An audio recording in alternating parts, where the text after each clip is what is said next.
Assalamualaikum dan salam sejahtera murid-murid. Baiklah, pada hari ini kita akan sambung pembelajaran kita pada kelas yang lepas berkaitan dengan tajuk aplikasi teknologi reka bentuk Megatronic. Sebelum kita meneruskan pembelajaran kita pada hari ini, mari kita lihat standard kandungan 1.1 reka bentuk Megatronic. Kemudian kita lihat standard pembelajaran 1.1.3 menerangkan fungsi elemen Megatronic pada produk sedia ada. Dan objektif pembelajaran kita pada hari ini adalah murid dapat menerangkan fungsi elemen Megatronic dengan tepat. Baiklah, mari kita lihat contoh-contoh produk Megatronic yang berada di pasaran. Antaranya ialah kereta kawalan jauh, mesin basuh automatik dan pintu gelansa automatik. Banyak lagi produk Megatronic yang berada di pasaran selain tiga ini. Tapi pada hari ini kita hanya fokus kepada tiga produk Megatronic ini sahaja. Sekarang kita akan lihat satu persatu produk Megatronic ini. Baiklah, kita akan tengok dahulu apakah elemen Megatronic pada kereta kawalan jauh. Adakah empat elemen Megatronic terdapat di dalam kereta kawalan jauh? Kita lihat elemen yang pertama iaitu sistem mechanical. Apakah komponen yang terdapat pada kereta kawalan jauh? Ialah gear. Manakala bagi sistem yang kedua, elemen yang kedua iaitu sistem elektronik. Antara komponen elektronik yang digunakan dalam kereta kawalan jauh adalah pemacu motor dan juga modul geganti. Baiklah, gambar tersebut ialah modul geganti. Kemudian kita lihat pula elemen ketiga iaitu sistem elektrik. Apakah komponen elektrik yang terdapat pada kereta kawalan jauh? Motor AC dan juga bateri. Mari kita lihat contohnya. Okey, itu adalah motor AC. Kalau bateri, kita boleh menggunakan bateri biasa ataupun bateri 3A, AA ataupun bateri yang boleh dicas semula. Seterusnya, elemen keempat iaitu sistem kawalan dan pengaturcaraan. Dalam kereta kawalan jauh, komponen yang digunakan adalah mikropengawal.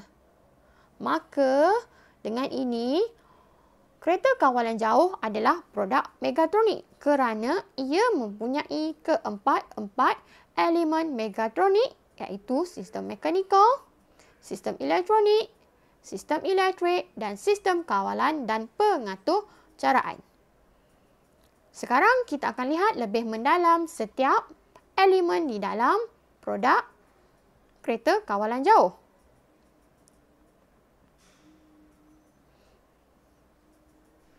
Yang pertama kita akan lihat sistem mechanical. Gear berfungsi untuk mengurangkan atau meningkatkan dan menambah daya kilas motor. Bermaksud gear dalam sesebuah kenderaan ataupun gear dalam kereta kawalan jauh ini akan menyebabkan kita boleh meningkatkan had laju kereta kawalan jauh tersebut ataupun kita boleh memperlahankan kereta kawalan jauh tersebut. Kalau anda lihat kenderaan contohnya motosikal menggunakan gear. Kenapa dia ada gear 1, gear 2, gear 3? Sebenarnya gear 1, gear 2 dan gear 3 tu adalah pemindahan kuasa. Dia nak memperlahankan ataupun nak melajukan kuasa pergerakan pada tayar tersebut. Jadi itulah kegunaan gear-gear itu. Seterusnya kita lihat kepada elemen yang kedua iaitu sistem elektronik. Bagaimanakah komponen elektronik dalam kereta kawalan ini berfungsi? Baiklah, sistem elektronik menerima dan menukar isyarat input dari alat kawalan jauh kepada isyarat elektrik bagi memacu motor elektrik. Komponen dia adalah modul geganti. Maksudnya, peralatan elektronik ini ataupun komponen elektronik ini akan menerima isyarat. Daripada alat kawalan jauh dan dia akan memberikan isyarat tersebut, input tersebut kepada sistem kawalan. Baiklah, seterusnya kita akan lihat pula elemen yang ketiga dalam megatronik. Apakah ada elemen yang ketiga? Elemen yang ketiga adalah sistem elektrik. Okey, sistem elektrik, bateri sebagai sumber elektrik. Anda perlu ingat, bila kita sebut sebagai sistem elektrik, secara umumnya sistem elektrik akan memberikan sumber tenaga elektrik kepada sesebuah sistem. Kalau sistem megatronik, dia akan memberikan kuasa ataupun arus elektrik kepada keseluruhan sistem megatronik. Dan elemen yang keempat dalam megatronik yang terdapat pada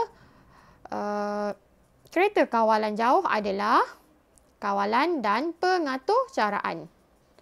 Terdiri daripada mikropengawal dan sistem kawalan yang diatur, berfungsi untuk mengawal had laju dan arah putaran motor AT.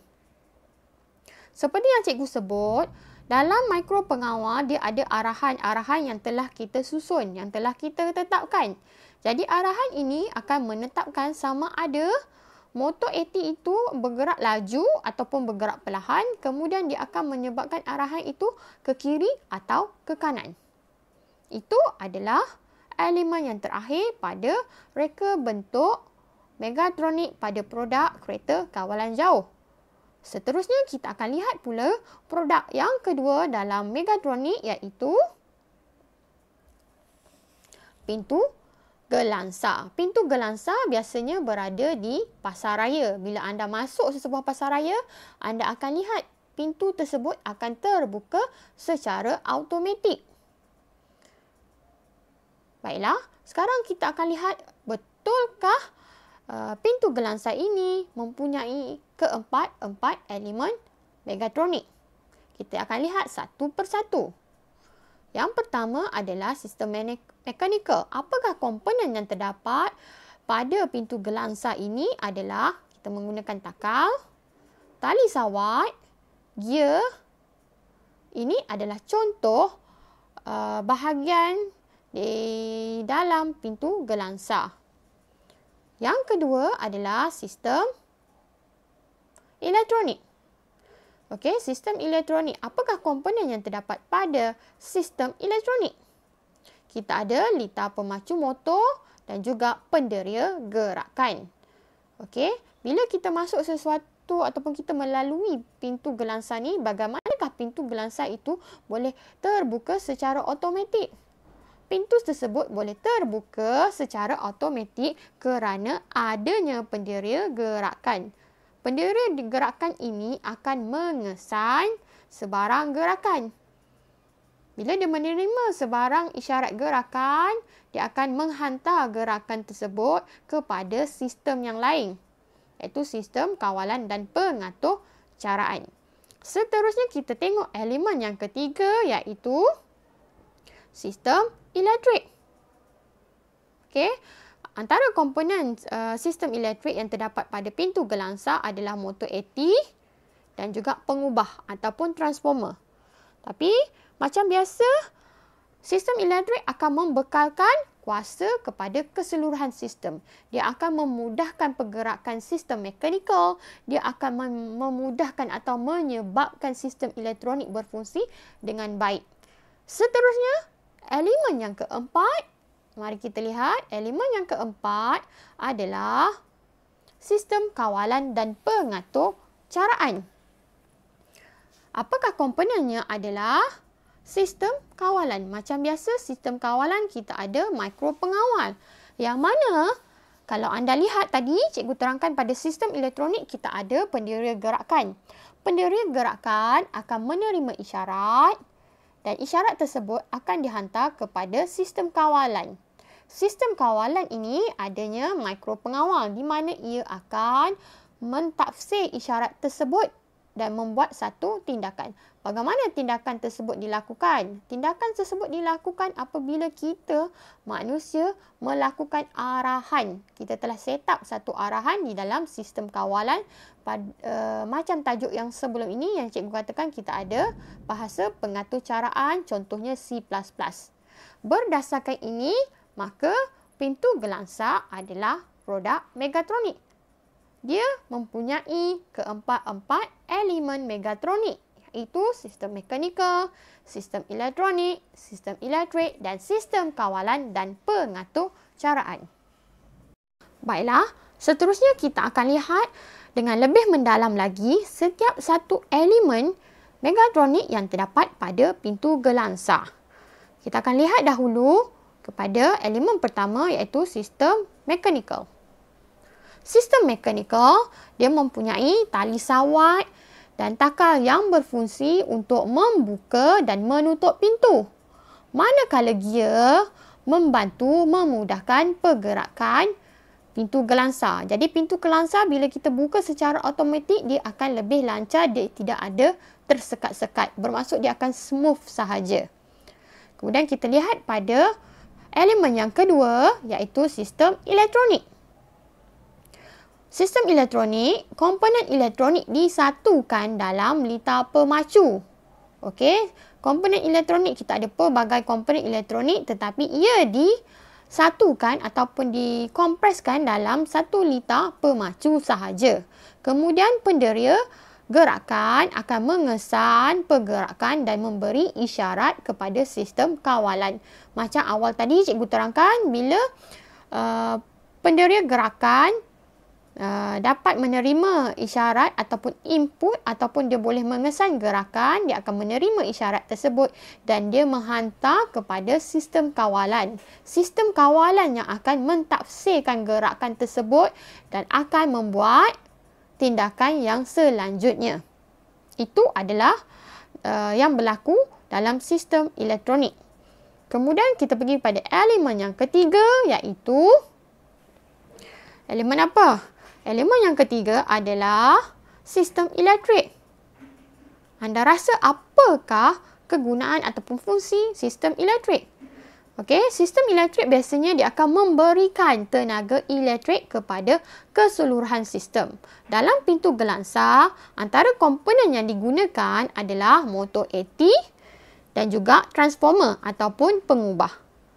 Perlu anda ingat, sistem elektrik memang dia akan memberikan tenaga kepada keseluruhan sistem. Dan yang keempat, elemen yang terakhir dalam Megatronic ialah sistem kawalan dan pengatur caraan. Sistem kawalan yang telah diatur cara berfungsi memproses isyarat input daripada penderia gerakan dan menghantar isyarat output kepada pemacu motor AT untuk membuka dan menutup pintu. Macam yang cikgu terangkan tadi, kita ada penderia gerakan yang berada pada elemen sistem elektronik. Apabila penderia gerakan menerima isyarat gerakan akan dihantar kepada sistem kawalan. Okey, input daripada penderia gerakan akan dihantar kepada sistem kawalan dan pengatur caraan. Dalam sistem kawalan dan pengatur caraan kita ada mikropengawal. Jadi di sini isyarat tersebut akan diproses. Okey, akan diproses dan akan berlaku tindakan ataupun kita panggil output. Output tersebut akan dihantar kepada pemacu motor. Pemacu motor berada di bahagian apa? Pemacu motor biasanya berada di bahagian elektronik. Okey, kemudian dia akan pergi kepada motor AT dan juga pergi kepada bahagian mechanical. Jadi pintu tersebut akan dibuka. Sama ada akan dibuka dan ditutup berdasarkan isyarat ataupun output yang dikeluarkan oleh mikropengawal. Baiklah, seterusnya kita akan lihat produk Megatronic yang ketiga iaitu mesin basuh automatik. Mari kita lihat adakah mesin basuh ini mempunyai keempat-empat elemen megatronik. Yang pertama, sistem mechanical. Apakah komponennya? Kita menggunakan takal, tali sawat, gear dan drum serta galas berbola. Okey, kalau anda lihat, siapa yang pernah buka anda punya mesin basuh, anda akan lihat perkara ini dan anda akan nampak perkara ini yang akan menyebabkan drum tersebut boleh berputar semasa proses cucian. Kemudian kita lihat pula elemen kedua, iaitu sistem elektronik. Apakah komponen yang digunakan? Iaitu kapasitor dan diod ataupun LED. Selalunya terdapat pada panel kawalan. Kalau anda lihat panel kawalan, kadang anda akan tekan-tekan dan juga dia ada warna. Okey, ada warna merah, ada warna kuning. Itu adalah diod ataupun LED yang digunakan dalam panel kawalan sesebuah mesin basuh. Kemudian elemen yang ketiga adalah elemen sistem elektrik. Okey, sistem elektrik ni cikgu pasti anda sudah faham apakah fungsi sistem elektrik pada sesebuah produk. Sistem elektrik ni selalunya dia akan membekalkan kuasa. Tapi dalam produk mesin basuh automatik, antara komponen yang kita gunakan adalah motor AU dan juga pengubah. Ini kebanyakan produk akan mempunyai dua komponen ini, motor AU dan juga motor AU dan juga pengubah. Kalau produk tersebut kecil, contohnya kereta kawalan jauh, kita menggunakan motor AT. Tapi kalau produk yang menggunakan voltan yang agak tinggi, dia akan menggunakan motor AU. Baiklah, elemen yang keempat yang terdapat dalam mesin basuh automatik adalah sistem kawalan dan pengatur caraan. Okey, dia ada sistem mikro pengawal. Mikro pengawal ni akan memberikan output ataupun dia akan memberikan satu arahan kepada mesin basuh untuk melakukan tindakannya. Bagaimana dia boleh memberikan tindakan? Macam yang cikgu sebut tadi, kita akan dapat arahan dari sistem elektronik. Okey, macam kita akan tekan-tekan panel kawalan, kita kata on, off. Okey, yang itu sebenarnya di sistem elektronik. Sistem elektronik itu akan memberi isyarat input kepada sistem kawalan dan pengaturcaraan. Kawalan dan pengaturcaraan akan tafsirkan input tersebut dan akan membuat output ataupun tindakan yang bersesuaian. Baiklah, kita akan lihat satu persatu elemen ini dengan lebih mendalam lagi pada produk megatronik mesin basuh automatik. Sebelum itu, bila anda lihat ini, bermakna mesin basuh adalah produk megatronik. Sebab ia mempunyai keempat-empat elemen ini. Baiklah, mari kita lihat lebih mendalam lagi berkaitan dengan elemen-elemen di dalam mesin basuh automatik. Elemen yang pertama adalah sistem mechanical. Dalam mesin basuh, kita mempunyai takal, tali sawat, gear dan galas berbola. Okey, ia akan menghasilkan putaran pada drum ketika mencuci pakaian. Sebab itulah dia akan berpusing sebab ada takal dan juga tali sawat yang akan menarik supaya dia bergerak. Okey. Seterusnya kita tengok kepada sistem elektronik. Okey, butang pada panel kawalan untuk memberi arahan. Komponen, kapasitor dan diod pada papan litar elektronik. Yang ini yang anda selalu tengok dekat atas permukaan mesin anda. Kalau jenis top loader tu, dia punya panel kawalan di bahagian atas. Tapi kalau front loader, dia akan ada papan kawalan dia di bahagian hadapan. Jadi anda akan lihat dekat situ ada dia punya butang-butang yang anda tekan. Okey, butang-butang tu sebenarnya adalah sistem elektronik. Kalau sesiapa yang pernah buka di panel kawalan itu, anda akan lihat pelbagai jenis komponen elektronik. Baiklah, seterusnya kita akan pergi kepada elemen ketiga dalam produk mesin basuh automatik, iaitu sistem elektrik. Sistem elektrik macam biasa membekalkan tenaga elektrik kepada sistem kawalan motor. Okey, komponen dia macam biasa, macam cikgu sebut, pengubah dan juga motor AU. Okey, ini antara contohnya. Kemudian yang terakhir, sistem kawalan dan pengaturcaraan. Mikropengawal diatur untuk menghasilkan tindakan kawalan terhadap sistem elektrik, elektronik dan mekanikal. Macam yang cikgu sebut awal tadi, dia akan dapat input daripada sistem yang lain. Contohnya, dia akan dapat input daripada sistem elektronik. Apabila dia dapat input daripada sistem elektronik, dia akan mentafsirkan input tersebut. Kemudian dia akan menghasilkan output ataupun dia menghasilkan tindakan kepada keseluruhan sistem dalam megatronik. Fungsi kawalan, dia kata, bergantung kepada pengaturcaraan yang direka dan ia dimasukkan pada panel kawalan. Ini bermaksud kita membuat satu arahan menggunakan bahasa pengaturcaraan. Okey, macam cikgu sebut hari tu, kita bagi satu arahan dia bukan dalam bahasa Melayu tapi menggunakan bahasa pengaturcaraan. Bahasa pengaturcaraan ni telah dimasukkan ke dalam panel kawalan supaya output tersebut boleh dihasilkan dengan jelas dan sempurna. Okey, ini adalah contoh papan mikropengawal. Baiklah, itu sahaja untuk hari ini. Ada 3 perkara ataupun ada 3 contoh produk sedia ada dalam megatronik. Mengikut buku teks anda, kita ada kereta kawalan jauh, pintu gelangsa dan juga mesin basuh automatik. Okey. Jadi, cikgu harap anda boleh faham apabila kita nak menentukan sesuatu produk tersebut adalah produk megatronik atau tidak, anda lihat kepada 4 elemen ini. Jika produk tersebut mempunyai keempat-empat elemen ini, maka produk tersebut adalah produk megatronik. Baiklah, itu sahaja untuk hari ini. Jikalau anda mempunyai sebarang permasalahan atau tidak faham, anda boleh tanya secara personal dengan cikgu ataupun anda boleh lihat video ini berkali-kali. Untuk salin nota, anda boleh pause video cikgu ini dan mainkan semula jika anda mahu mendengar penerangannya. Itu sahaja untuk kali ini. Sekian, terima kasih.